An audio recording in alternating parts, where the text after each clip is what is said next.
वेदान्तदेशिकयतीन्द्रकटाक्षलब्धत्रय्यन्तसारमनवद्यगुणं पुदाग्र्यं नारायणादियतिदुर्यकृपाभिषिक्तं श्रीरङ्गनाथयतिशेखरमाश्रयामः।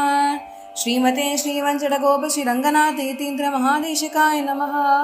श्रीरङ्गलक्ष्मणमुनीन्द्रपदाब्जभृङ्गं श्रीवासुदेव गुरुवर्यकृपावलम्बं श्रीवीरराघवगुरुत्तमलब्धबोधं श्रीवत्सचिह्नं मकरमशमाश्रयामः। श्रीस्तनाभरणं तेजः श्रीरङ्गे श्रेयमाश्रय चिन्तामणिमिवोद्वान्तमुत्सङ्गे अनन्तभोगिनः नमः श्रीरङ्गनायक्यै यद्वो विभ्रमभेदतः इच्छे चिद्वयवैषम्य निम्नोन्नतम् इदं जगत्।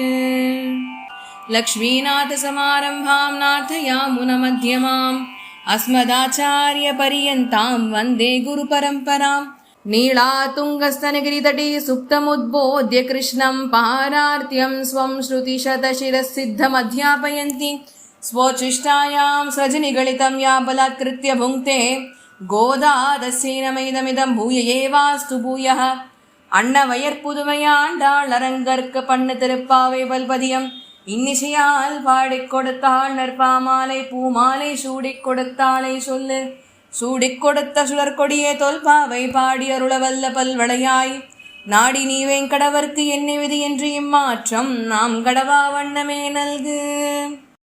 மதக்கடிச்சன் ஓடா தோல்வில் நந்தகோபாலன் மருமகளே நப்பின்னாய் கந்தம் தமிழம் குழலி கடைத்திரவாய் வந்து எங்கும் கோழி அழைத்தனக்கான் மாதவி பந்தல் மேல் பல்கால் குயிலினங்கள் கூவினக்கான் பந்து ஆர் விரலி உன் மைத்துடன் பேர் பாட செந்தாமரை கையால் சீரார் வளை ஒழிப்ப வந்து திரவாய் மகிழ்ந்தேனோரெம்பாவாய். என்ன பதம் பாருங்க, இந்த இடத்துல ஆண்டாள் பதம் போடுறா. உந்து மதக்களிற்றன் ஓடாத தோல்வலியன், அழகான பதம். இந்த இடத்துல ஆண்டாள் ஏகசேஷித்துவத்தை பத்தி எடுத்துரைக்கிறா. உபாயம் உபேயம் இரண்டுமே இந்த இடத்துல ஆண்டாள் சொல்றா. பிரபத்திக்கு ஒரு சிக்னிஃபிகன்ஸா இருக்குன்னு வச்சுக்கோங்க. பொதுவாக திருவாராதன கிரமத்தில் எப்படின்னா, முதல்ல ஆச்சாரியன், அனந்தாழ்வான், கருடர், விஸ்வக்சேனர் மூணு பேருமே திருப்பள்ளி எழுச்சி பாடிட்டு தான் பிராட்டி எழுப்புறது வழக்கம். ஆச்சாரியன், திருவனந்தாழ்வான், கருடர், விஸ்வக்சேனர் மூணு பேரையுமே முதல்ல எழுப்பணும். எழுப்பினதுக்கு அப்புறமா பிராட்டியை துயில் எழுப்பணும். இங்க ஆச்சாரியன், அனந்தாழ்வான், கருடர், விஸ்வக்சேனர் 4 பேர் நான் சொல்லியிருக்கேன் இல்லையா. ஆச்சாரியன் தான் ஏற்கனவே துயில் எழுப்பியாச்சு. நந்தகோபாலான்னு பதமிட்டு முந்தைய பாசுரத்தில் ஆனா துயில் எழுப்பிட்டார். அனந்தன், கருடர், விஸ்வக்சேனர் மூவருமே இப்ப துயில் எழுப்பணும்.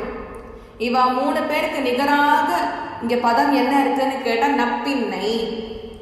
நப்பின்னைங்கிற பதம் மூலியமாக மேல சொன்ன திருவனந்தாழ்வான், ஆதிசேஷன், கருடாழ்வான், விஸ்வக்சேனர் மூவரையுமே ஆண்டாள் துயில் எழுப்புறார். கிருஷ்ணாவதாரத்துல கண்ணன் கோகுலத்தில் இருந்த வரைக்கும் நப்பின்னை பிராட்டி தான் பிரதானம் மனைவி. அப்புறம் துவாரகைக்கு போனோடனே அவர் வந்து ருக்மிணியை திருமணம் பண்ணிட்டார். இதெல்லாம் தெரிஞ்ச விஷயம். நான் கோகுலத்தில் இருந்த வரையில் நப்பின்னை பிராட்டி தான் பிரதானமாக இருந்தால். அவள் தான் எம்பெருமான அந்தரங்கம் அனைத்தையும் சுக போக்கியங்களாக அனுபவித்தாள். ஏன்னா எம்பெருமான இருக்கிறதே ஒரு போக்கியம் தானே. நான் ஸ்ரீரங்கத்தில் இன்னி வரைக்கும் போக மண்டபம் தான் அதுக்கு பேரு. 4 மண்டபங்கள் சொல்லுவாள். முதல்ல வந்து போக மண்டபம்னு சொன்னா ஸ்ரீரங்கம், ஸ்ரீரங்கநாதன் பெரிய பிராட்டோட எழுந்தொழி இருக்கான் இல்லையா, ஸ்ரீரங்கம். புஷ்ப மண்டபம்னு சொன்னாக்க திருமலை. அடுத்தபடியாக தியாக மண்டபம்னு சொன்னா காஞ்சியம்பதியில் எழுந்தொழி இருக்கக்கூடிய காஞ்சி வரதராஜ பெருமாள் கோயில். அந்த கோயிலுக்கு நீங்க போனேன்னாக்கா கோபுரத்துக்கு முன்பே அந்த கோயிலுக்குள்ள நுழைஞ்ச உடனேவே உங்களுக்கு வந்துட்டு ஒரு மண்டபம், 4 கால் மண்டபம் இருக்கும். அந்த மண்டபத்துக்கு தியாக மண்டபம்னு பேரு. அடுத்தபடியா கடைசியா சொல்றது தியான மண்டபம், திருநாராயணபுரம், மேல்கோட்டை. 4 மண்டபங்களை பிரதானமா ஸ்ரீ வைஷ்ணவ சம்பிரதாயத்தை சொல்றது உண்டு. அதே மாதிரிதான் கோயில், மலை, பெருமாள் கோயில், அப்புறம் திருநாராயணபுரம். திருநாராயணபுரம் பின்னாடி சேர்ந்தது இந்த வரிசையில. ஆனா இப்ப 4மே சொல்றதுனால அதையும் சொல்றேன். கோயில்னு சொன்னா ஸ்ரீரங்கம், மலைன்னு சொன்னா திருமலை மட்டும்தான், பெருமாள் கோயில்னு சொன்னா காஞ்சியம்பதி வரதராஜ பெருமாள் கோயில் மட்டும்தான். அப்ப இந்த மாதிரி இந்த இடத்துல எம்பெருமான போக்கியங்களை அந்தரங்கமாயிருந்து நப்பின்னை பிராட்டி பிரதானமாக அனுபவித்தாள். கோபியர்கள் இப்ப நப்பின்னை பிராட்டி கிட்டக்க புருஷகாரத்துக்காக போறான். ஏன்னா புருஷகாரம் பிராட்டியோடது இல்லை. நான் சாஸ்திரங்கள் சொல்றது ஒருவன் பகவான நெருங்கவே கூடாது. பிராட்டி புருஷகாரம் பண்ணாமல் பகவான் கிட்டக்க நமக்கு நெருக்கம் ஏற்படாது. ரெண்டாவது பாருங்க, சாஸ்திரங்கள் சொல்ற விஷயம், பிராட்டியே ஒரு சேத்தனனோட சகவாசத்துல சதாச்சார சம்பந்தமோ இல்லாத ஒரு சேத்தனன் இருக்கான்னு வச்சுக்கோங்க. சத் சகவாசம் சொன்னா பாகவதா சத்சங்கத்துல இல்ல சதாச்சார சம்பந்தம் இல்லை, இது ரெண்டுத்துல எது இல்லைனாலும் அந்த பிராட்டியே வந்துட்டு அந்த சேத்தனனுக்காக பரிஞ்சு பேசுறதுக்கு வரமாட்டாள். பிராட்டி எப்ப இன்டர்வியூ பண்ணுவா புருஷகாரம் பண்றதுக்கு? எப்ப அந்த சேத்தனனுக்கு சத்சகவாசம் இருந்து சதாச்சாரம் சம்பந்தம் இருக்கும், அப்பதான் அந்த பிராட்டி உள்ள இன்டர்வியூ பண்ணுவா. அந்த பிராட்டி இன்டர்வியூ பண்ணல ஒரு சேத்தனன் கிட்டக்கனாக்க அவனுக்கு எய்தர் சத்சகவாசம் இல்லைன்னா சதாச்சார சம்பந்தம் இருந்திருக்காது, அதனால அவன் இன்டர்வியூ பண்ணல. அடுத்தபடியா பூர்வாங்கம், இந்த இடத்துல பூர்வாங்கம்னு சொல்லப்படுறது கோபியர்கள் இல்லையா. முதல்ல கோபியர்கள் நந்தகோபன் திருமாளிகை வாயில் காப்புன்னு எழுப்புறான். அடுத்தபடியா நந்தகோபனுடைய திருமாளிகையில் இருக்கக்கூடிய வாயில் காப்போனை எழுப்பின பின்னாடி நப்பின்னை அவளுடைய நெருங்கிய சொந்தமான நந்தகோபனை துயில் எழுப்பினான். இங்க என்ன சொல்றா பாருங்க, நந்தகோபாலன் மருமகளே நப்பின்னாய். பாசுரங்கள்ல பார்த்தேன்னாக்க ஆண்டாள் கண்ணனை அழைக்கும் பொழுதே கூட மாமனார் மகனேன்பா, டைரக்டா கண்ணன். இந்த காலத்துல கவலையே வச்சுப்போம், நம்மளாம் டைரக்டா புருஷன் பேரை சொல்லிட்டு போயிட்டே இருக்கும். அந்த காலத்துல அதெல்லாம் மரியாதையே கிடையாது, சரியா? ஆனா இது நந்தகோபாலன் மருமகளேன்னு சொல்றச்சு மாமனார் அழைச்சுட்டு அதுக்கப்புறமா மருமகளை கூப்பிடுறா பாருங்க. டைரக்டா நப்பின்னைன்னு கூப்பிடலாமே, நப்பின்னையே அப்படிதான் அழைக்கிறான். நந்தகோபாலன் மருமகளே, முந்தைய பாசுரெல்லாம் பார்த்தேன்னாக்க கண்ணன் நாம் மாமனார் மகனேன்னு தான் கூப்பிடுவோம். டைரக்டா ஆத்துக்கார கூப்பிட வேண்டாங்கிறதுக்கு மாமனார் மகனேன்னு பதம் போடுவோம்.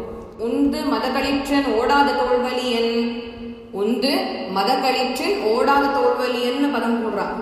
நந்தகோபன் எப்படிப்பட்டவர்னு கேட்டாக்க கோபர்களுக்காக அரசனாகவும் இருக்கார், அதே சமயத்துல மத்தக்களிற்று மதக்களிற்று உண்டு மத்தக்களிற்று வசுதேவர் தம்முடையனா. அந்த வசுதேவர் சொல்லும் பொழுது 1000 மதம் பிடித்த யானைகளை அடக்கியவர் அப்படின்னு பொருள் வருது.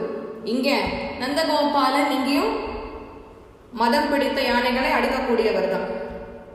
அதனால அரசனுக்கு அரசனாகவும் இருக்க கூடவே யானைகளை அடக்கக்கூடியவராகவும் இருக்கின்றார். அவருடைய புஜபல பராக்கிரமன் இந்த இடத்துல சொல்றான். யானைகளை சொல்லி ஆண்டாள் அவருடைய புஜபலத்தை இந்த இடத்துல சொல்றார். இங்க பிராதானியமா புருஷகார பூத்தை நப்பின்னையை எழுப்புறார். அழகா சொல்றார், வந்தெங்கும் கோழி அழைத்தனக்கான். கவலைப்படாதீங்க, இந்த பாசுரத்தோட கண்டினியூவேஷன் நாளையும் அனுபவிப்போம், கவலைப்படுறதுக்கு இல்லை. இந்த பாசுரத்தை பாடிதான் சொல்லியிருக்காளே, கவலையே வேண்டாம், நான் இன்னொரு நாளும் அனுபவிச்சுட்டு அடுத்த பாசுரத்துக்கு போகலாம். வந்தெங்கும் கோழி அழைத்தனக்கான். இங்க கோழி அப்படிங்கிற ரெஃபரன்ஸ் இந்த இடத்துல எடுக்கிறான். வைஷ்ணவர்களை பொதுவா கொக்கு, கோழி, ஊமை, உப்பு, இந்த 4 விஷயங்கள் மாதிரி ஒரு வைஷ்ணவன் இருக்கணும் அப்படின்பா.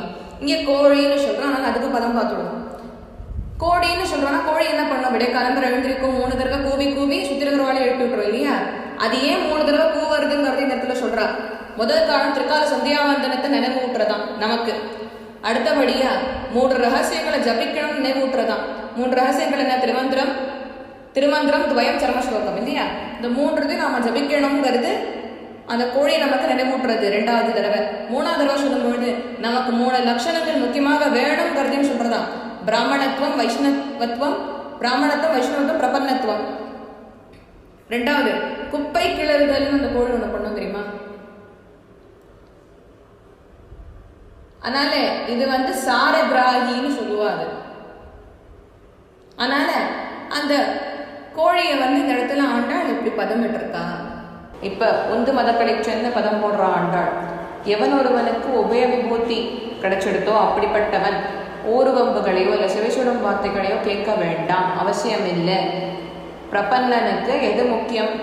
பாகவத ஆச்சார கைங்கரியம் தானே முக்கியம். அப்ப அதைத்தானே அவனுக்கு பிரதானியமா அவன் பார்க்கணும். சுத்தி இருக்கிறவா சொல்றாளேன்னு செவி கொடுத்துட்டு இருந்தான்னா இவன் இந்த கைங்கரியங்கள்ல தன்னை ஈடுபடுத்திக்க முடியாது. ஊர்ல இருக்கிறவா 1000 சொல்லுவா, அவளுக்கு இதுலேருந்து லாபமா நஷ்டமா? நம்ம கர்மா நமக்கு இல்லையோ, நம்ம கர்மா தூக்கி பக்கத்தில் அவள் கொடுக்க முடியுமா? முடியாதனால உந்து மத கழிச்சன் எவன் ஒருவன் உபய விபூதியை பெற்று விட்டான் அப்படிப்பட்ட சுத்திகரவா சொல்றாங்களே கருத்துக்காக கைங்கரத்தை நிறுத்தவே கூடாது. அவளுக்கு இதனால எந்த லாபமும் கிடையாது, நஷ்டமும் கிடையாது. பிரபந்தனா இருக்கிறது நம்ப, சரணாகதி பண்ணிட்டது நம்ப.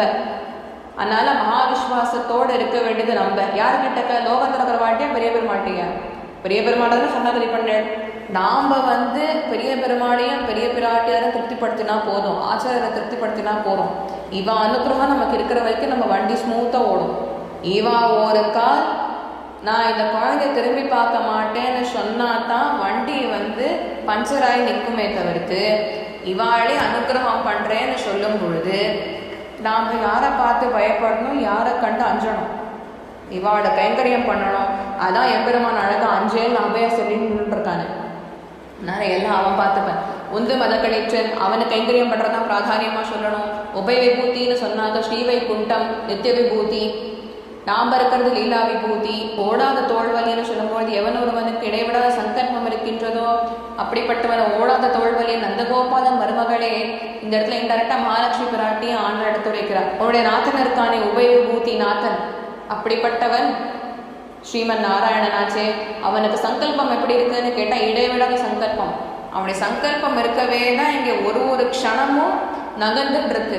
அவன் சங்கல்பம் இல்லைன்னு சொல்லிட்டா இங்கே ஒரு அணு கூட அசையாது, ஒரு துரும்பு கூட அசையாதுன்னு.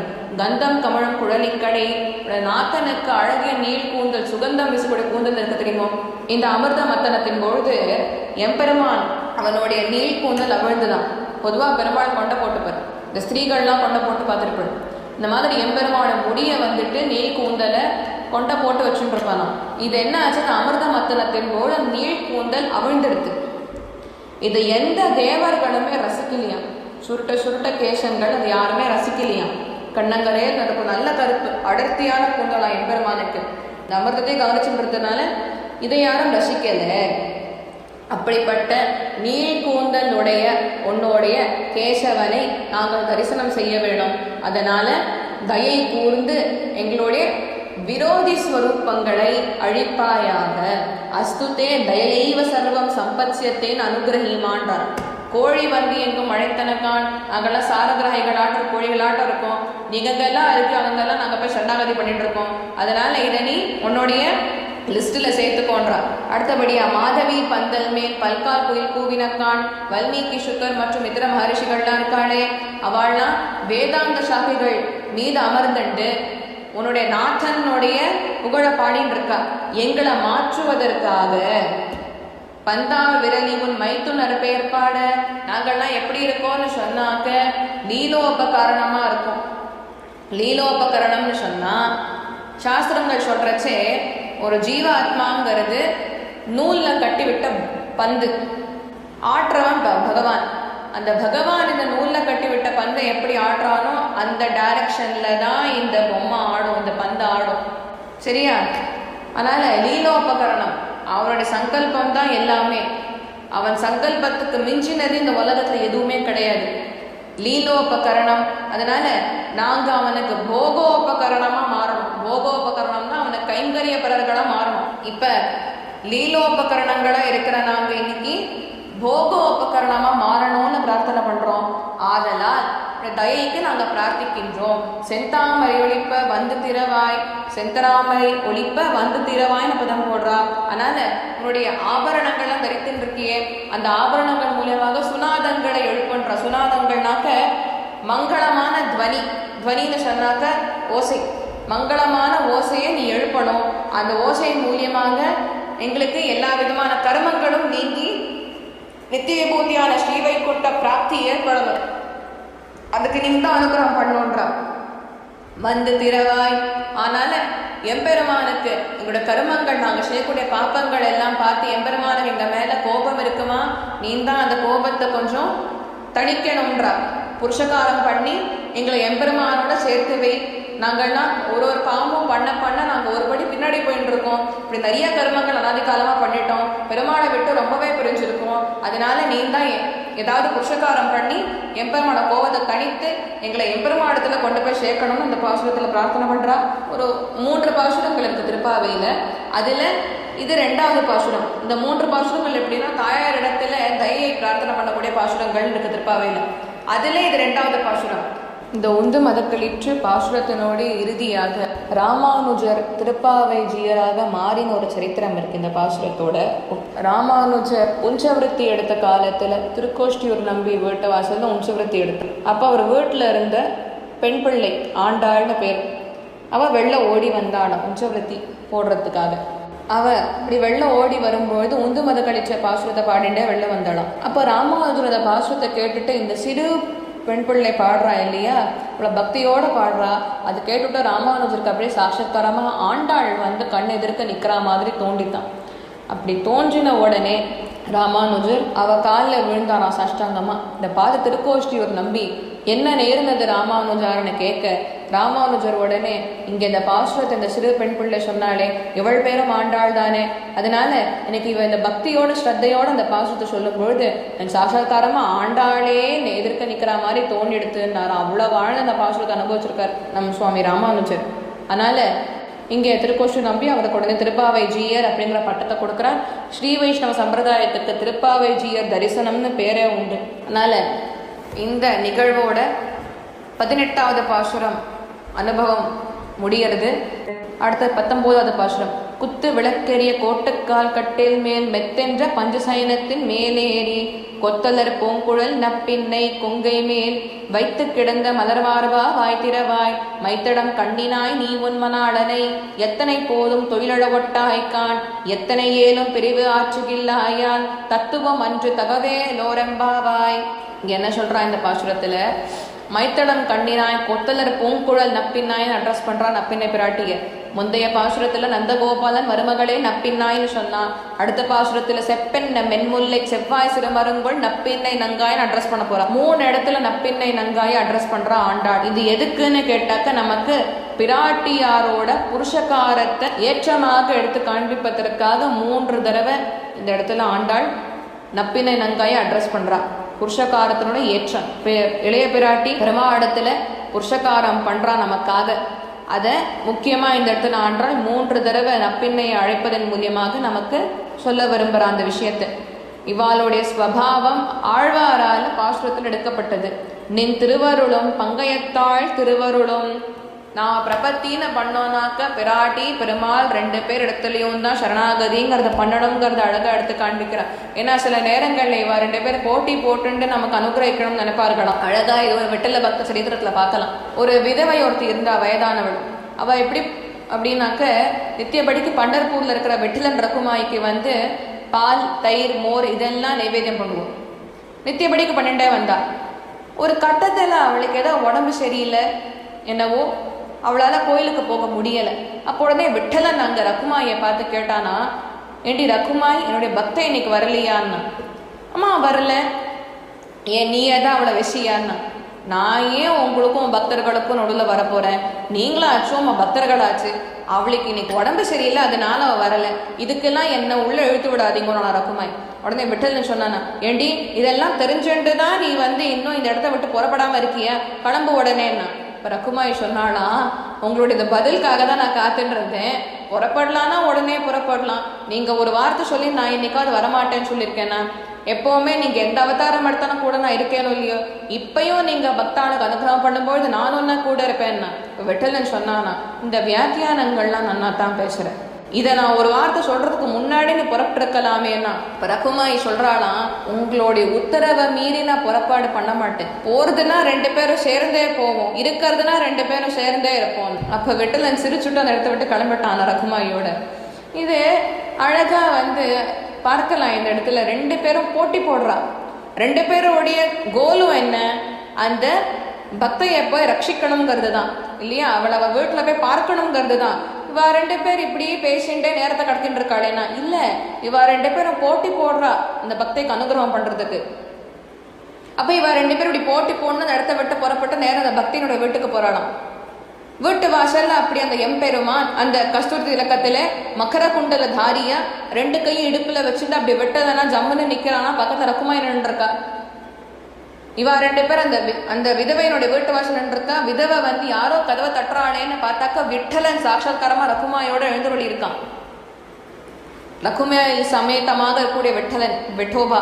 இந்த இடத்துல நீங்க பார்த்தாள்னாக்க இந்த விதவை உடனே ஆச்சரியத்துல நீங்கள்லாம் உள்ள வரணும்னாலாம் முதல்ல மனசுக்குள்ள அப்ப தோணித்தான், இவாளெல்லாம் இப்ப பிடிச்சு போட்டாதான் உண்ட கைங்கரியம் பண்றதுக்கு இல்லைன்னு நம்மளால இவாளை கோயிலெல்லாம் இப்ப கைங்கரியம் பண்ணிருக்க முடியாது. இவாளே வீடு தேடி வந்திருக்கா, யசோதா கைங்கரியத்தை பண்ணிடுவோம் தீர்மானம் பண்ணாலாம். அதனால உடனே விட்டலனி லக்குமாயும் அரவணைச்சு அவளுக்கு பண்ண வேண்டிய கைங்கரியங்கள் எல்லாம் பண்ணி அவ திருப்தி பட்டுண்டாலும்.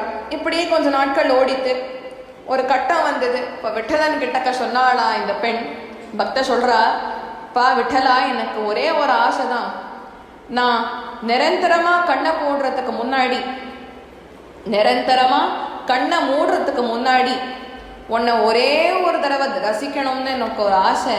அதே சமயம் இந்த சரீரத்தை விட்டு இந்த ஜீவன் போறது அப்படின்னா அது உன் மடியில தான்ப்பா பிரியணும்னு பிரார்த்தனை பண்ணிண்டா. உடனே விட்டலனும் அவளுடைய ஆசைகளை நிறைவேற்றி இந்த பக்தை விட்டலனுடைய மடியில படுத்துண்டு தான் பிராணனை விட்டு. ரொம்ப அழகான ஒரு சரித்திரம், நிறைய சூக்ஷ்மமான விஷயங்கள் இருக்கு. இந்த பக்தர்களுக்காக எம்பெருமான் எவ்வளவு இறங்கி வரான் பாருங்க. அகிலாண்ட கோடி பிரம்மாண்ட நாயகன் இப்படி இறங்கி வரணும்னு அவசியம் இருக்கா? என்ன அவசியம் சொல்லுங்க? அவனுக்கு இல்லாத தனதானியங்களா, அவனுக்கு இல்லாத சொத்தா, அவனுக்கு இல்லாத புகழா, அவனுக்கு இல்லாத பேரா, அவனுக்கு இல்லாத திருக்கரண குணங்களா? அவனுக்கு எது இல்லை சொல்லுங்க? செல்வத்துக்கு இருப்பிடமான மகாலட்சுமி அவனுடன் தானே இருக்கா. அவளுக்கு என்ன, அவனுக்கு என்ன குறை இருக்கிற போறது இல்லை, அவளுக்கு தான் என்ன குறை இருக்கு. ஆனா 2 பேரும் பக்தர்களுக்காக இறங்கி வந்து இவ்வளவு அனுகிரகம் பண்றான்னா போட்டி போட்டுண்டு அவளுக்கு நம்ம மேல எவ்வளவு பாசம் இருக்கும்னு யோசிச்சு பாருங்க. அதனால இப்படிப்பட்ட விஷயத்தை தான் இந்த இடத்துல ஆழ்வார் நின் திருவருளும் பங்கையத்தாள் திருவருளும்னு எடுத்து காண்பித்தார்.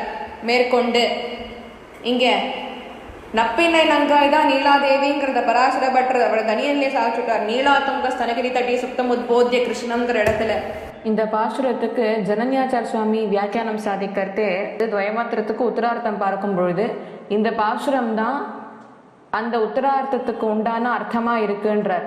ஏன்னா அந்த துவயமந்திரத்தினுடைய உத்தரார்த்தத்துல ஸ்ரீமன் நாராயணன் இடத்துல பிராட்டியோட கூடின அந்த எம்பெருமான் இடத்தை கைங்கரிய பிராப்திய பிரார்த்தனை பண்றா. அதனால துவயமந்திரத்தினுடைய உத்தரார்த்தத்துக்கு இந்த பாசுரம் வியாக்கியானமா இருக்குன்றார். இப்போ முந்தைய பாசுரங்கள்லாம் பார்க்கும்பொழுது 18வது பாசுரம் 17வது பாசுரம்லாம் பார்த்தல்னாக்க திவ்ய தம்பதிகள் எழுப்புறா, நப்பின்னை பிராட்டி எழுப்புறா, பெருமாள் எழுப்புறா. அதுக்கு முன்னாடி அந்த அந்த ஆய்ப்பாடியில இருந்த 5 லட்ச ஸ்திரீகளை தான் முதல்ல எழுப்பிண்டு வந்தா. பின்பு இவா எல்லாருமா சேர்ந்திருந்து திவ்ய தம்பதிகள் நப்பின்னை நங்காய் பின்பு எம்பெருமானான கண்ணனை துயில் எழுப்பினான். எம்பெருமானுடைய அக்காவுடைய திருமாளிகையில அழகா குத்து விளக்கெரிய கோட்டுக்கால் கட்டில் மேல் குத்து விளக்கெல்லாம் எரிஞ்சுட்டு இருக்க ஒரு பக்கம், எம்பெருமான் மெத்தென்ற பஞ்சசயனத்தின் மேலேறி பட்டுனால பண்ணப்பட்ட ஒரு வஸ்திரத்தை வந்து மேல போண்டு அதுக்கு மேல பெருமாள் சயனிச்சுட்டு இருக்கானா. எப்படி சயனிச்சுட்டு இருக்காங்கிறத ஆண்டாள் இங்க வர்ணனை பண்றா. நப்பின்னை நங்காயினுடைய திருமார்புல வைத்து கிடந்த மலர்மார்பா, நப்பின்னை நங்காயினுடைய திருமார்புல இவருடைய திருமுடியை வச்சுட்டு அவன் சயனத்துல இருக்கானா. அதனால இந்த இடத்துல ஆண்டாள் சொல்றா, நப்பின்னை நங்கா எப்படி இருக்கான்னு கேட்டாக்க அவளுடைய நீள் கூந்தல்ல அழகான வாசனை நறுமணம் தரக்கூடிய பூக்களை சூடின்னு இருக்கானா.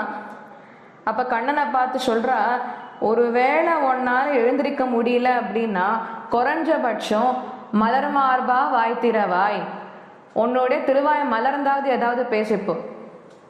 இத்தனை நேரம் உன்னை துயில் எழுப்பின்னு இருந்தேன், நீ படிக்க விட்டு எழுந்துக்கிற எண்ணத்திலேயே இல்லை, எழுந்துக்கலனாலும் பரவாயில்ல குறைஞ்சது வாய் திறந்து பேசு அப்படின்னு கண்ணனை பார்த்து சொல்றா. இவ சொன்ன பிறகும் கண்ணன் ஒன்னும் வாய் திறந்து பேசினாப்புல தெரியல. இப்ப அடுத்தது நப்பின்னை பிராட்டிய பார்த்து சொல்றா இந்த இடத்துல, இளம்பெண்ணே அழகா கண்ணில் வந்து மை சூடின்னு இருக்கியே, தீர்க்க கண்கள் உடையவளே, முன்னாடி இத்தனை நேரம் நாங்கள் நினச்சிட்டு இருந்தோம்னா நீ தான் உன்னோட மணாளனை வந்து எழுப்ப விடமாட்டேன்ற அப்படின்னுட்டு.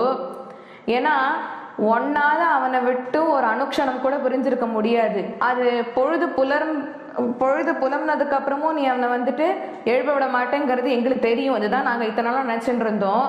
இப்போ எப்படி இருக்குன்னா அவனாவும் எழுந்திருக்க மாட்டேன்றான், நீயும் அவனை எழுப்ப மாட்டேன்ற, என்ன பண்றதுன்றாவ. அதனால இவ இத்தனையும் பண்ணி பார்த்தா, இப்போ கண்ணனை பார்த்தாச்சு எழுப்பியாச்சு, பலராமனை எழுப்பியாச்சு, யசோதையை எழுப்பியாச்சு, இவ எல்லாருமே எழுந்திருத்தாலும் கண்ணன் எழுந்திருத்த பாடு இல்லை. அதனால்தான் கண்ணனை பார்த்து சொன்னா குறைஞ்சதும் உன் திருவாய மலர்ந்தாவது பேசுனா கண்ணன் அதுக்கும் எந்த விதமான அசைவையும் கொடுத்தாப்புல தெரியல. நப்பினை நங்காய் எழுப்பி கேட்டாலாம், நாங்க இத்தனை நாள் நினைச்சுட்டு இருந்தது நீ தான் உன் மணாளன் எழுப்ப விட மாட்டேற, ஏன்னா அந்த அனுக்ஷண பிரிவை கூட உன்னால ஏத்துக்க முடியாதுங்கிறதுனால இது எப்படி இருக்குன்னா உன்னுடைய சுவாவத்துக்கு புறம்பா இருக்கு. ஏன்னா நீ கருணையே வடிவெடுத்தவள், நீயே வந்துட்டு காருண்யத்தை பொழிஞ்சோ மணாளனை எழுப்பலைன்னா வேற யார் எழுப்புவான்றா இந்த இடத்துல ஆண்டாள். இந்த பாசுரம் வரைக்கும் ஆண்டாள் மற்ற கோபர்களுடன் கூடி மீதி எல்லாரையும் எழுப்பிண்டே வந்தா. இப்ப நப்பின்னை பிராட்டிய துயில் எழுப்புறா பெருமாளோட கூட. அப்ப குத்து விளக்கெரிய கோட்டுக்கால் கட்டில் மேல் அப்படிங்கிற பதம் மூலியமாக குத்து விளக்கெரியன்னு முதல் பதத்தை அனுபவிப்போம். ஆச்சாரிய உபதேசம்னு அர்த்தம். குத்து விளக்கெரியன்னா ஆச்சாரிய உபதேசம். கோட்டுக்கால் கட்டில்னு சொல்லும்பொழுது 4 புருஷார்த்தங்கள், தர்மார்த்த காம மோட்சம். அதுதான் இங்க கட்டிலோட 4 கால்களா இருக்கு. மெத்தென்ற பஞ்ச, இந்த பிரபஞ்சம் இருக்கே இது எவன் ஒருவன் சயனத்தில் இருந்து கொண்டு அவனுடைய ஈஸ்வர குணங்கள்னால இந்த பிரபஞ்சத்தை சிருஷ்டிச்சிருக்கானோ அவனை குறிக்கிறது. மெத்தென்ற பஞ்ச, பஞ்சசயனத்தின் மேலேறி 5 விஷயங்களை இந்த இடத்துல குறிக்கிறார். தேவதிரியக்னு பேரு. மிருகம், மனுஷிய, ஸ்தாவர, அப்ராணி ரூப ஜீவன்கள் இதையெல்லாம் தாண்டி இருக்கக்கூடிய அக்ஷர தேவனான அந்த எம்பெருமான ஸ்ரீபதியான ஸ்ரீவன் நாராயணன். அவன் இந்த க்ஷர வஸ்துக்களுக்கெல்லாம் அப்பாறப்பட்டவன். அதனால பஞ்சசயனத்தின் மேலேறி மூலியமாக இந்த விஷயங்களை சொல்றா. தேவதிரியம் கொத்தலை பூன்னு சொல்லும் பொழுது நித்தியசூரி கச்சிதா சர்வகாலம் எம்பெருமானுக்கு ஸ்ரீவைகுண்டத்தை கைங்கரம் பண்ணின்ற காலே அவளை கொத்தலர் பூன்னு பதம் போடுறா. மலர் மார்பா புருஷோத்தமன், அவன் தான் நித்தியசூரிகளுக்கும் சரி பிராட்டியாருக்கும் சரி அவன் தான் நாதன். அதனால மலர் மார்பா அவன் தான் தலைவன், நாதன் எல்லாமே. பிரிவாற்றகில்லாயால் அடியோமோடும் நெஞ்சோடும் பிரிவின்றி 1000 பல்லாண்டு பெரியாழ்வார் பாசுரத்தை இந்த இடத்துல ஆண்டாள் எடுத்து காண்பிக்கிறார். இந்த அடியோமோடும் நின்றோடும் பிரிவின்றி 1000 பல்லாண்டுன்னு சொல்லும் பொழுது சதாசர்வ காலமும் அவனுடைய பக்தர்களோடையும் பாகவதர்களோடையும் நீ கூடயே இருக்கியே, அதனால எங்களையும் நீ சேர்த்துக்கோ அந்த கூட்டத்தில்ன்றா. பிரிவாற்றகில்லாயால் தத்துவம் அன்று தகவு. தத்துவம் அன்றுனா உடைய ஸ்வரூபத்துக்கு புறம்பானது எங்களை ஒதுக்கி வைக்கிறது. என்னோட ஸ்வரூபமே என்ன? புருஷகார ஸ்வரூப்பை எம்பெருமான். அதனால இப்படிப்பட்ட ஸ்வரூபம் கொண்ட நீ எங்களை மட்டும் தனித்து வைப்பது நன்னால ஸ்வரூபத்துக்கு ஒவ்வொல. அதனால நீ என்ன பண்றனா தத்துவம் அன்று அப்படின்னா உடைய இந்த ஸ்வரூபத்துக்கு ஒவ்வாத ஒரு காரியத்தை நீ செய்யாத, எங்களையும் உன்னோட பக்த கோஷ்டிகள்ல சேர்த்துக்கோ. தகவு, ஏன்னா நீ தயாமூர்த்தி, அதனால எங்களையும் உன்னுடைய கோஷ்டில சேர்த்துக்கோன்றா. சுருக்கமான சில விஷயங்களை மட்டும் அனுபவிப்போம். குத்து விளக்குன்னு சொல்லும் பொழுது இதுக்கு 5 முகங்கள் இருக்குன்னு சொல்றோம். குத்து விளக்குன்னு சொன்னா அதுக்கு 5 முகங்கள் இருக்கு. ஒரு முகத்துல நாம எண்ணெயை ஊற்றினாலும் மித்த 4 முகங்களுக்கும் அது சரிசமமாதான பிரியறது அந்த எண்ணெய். அதுக்கப்புறமா நாம அந்த விளக்கை ஏற்றினோம்னு சொன்னாக்க பிரகாசமா எரியறதோ இல்லையோ, அந்த மாதிரி இந்த குத்து விளக்குல இருக்கக்கூடிய 5 முகங்களுமே 5 அவதாரங்கள் எம்பெருமானோட குறிக்கிறது. பர, வியூக, விபவ, அந்தரியாமி, அர்ச்ச. கூடவே அர்த்த பஞ்சகத்தையும் குறிக்கிறது. குத்து விளக்கு அப்படின்னாக்க ஞான தீபம், எது ஒண்ணு சம்சாரம் அப்படிங்கிற அஜ்ஞானத்தை நீக்கி எம்பெருமானோட மெய்ஞானத்தை ஊட்டுகின்றதோ அதனால இதுல குத்து விளக்குன்னு சொல்லப்படுறது. மலரபார்வா, எவன் ஒருவன் தயாமூர்த்தியாக இருக்கின்றானோ, மோட்சத்துக்கு பிரதிநிதியாக இருக்கின்றானோ, எவன் மோட்சத்துக்கு உபாயமாகவும் இருக்கின்றானோ அப்படிப்பட்டவன். மலரமார்பா அகிலஹேய பிரத்யநீக்கன்னு சொல்ற மாதிரி சரணாகதி கத்தியத்துல மாதிரி இந்த எம்பெருமான் அப்படி இருக்கின்றானே அவனே மலர்மார்பா. வாய் திறவாய் ஸ்ரீமன் நாராயணா, உடைய திருவடியவே நாங்க பற்றி இருக்கின்றோம், அதனால உடைய வாய் திறந்து எங்களுக்கு சரணாகதிய அனுகிரகிப்பாய்னு சொல்றா. இது ஆழ்வார்களுடைய அருளி செயல்ல இருக்கு. கூடி கூடி வழிவந்து ஆட்சியும் தொண்டரோர்க்கு அருளி ஜோதி வாய் திறந்து உன் தாமரை கண்களால் நோக்காய் திருப்புல்லின் குடி கிடந்தானே. இது ஆழ்வார பாசுரம். மேற்கொண்டு 20வது பாசுரத்தை நாம் நாளை அனுபவிப்போம். ஸ்ரீமதே ராமானுஜாய நமக. ஸ்ரீமதி நிகமாந்த மகாதேசிகாய நமக. சர்வம் ஸ்ரீரங்கார்ப்பணம்.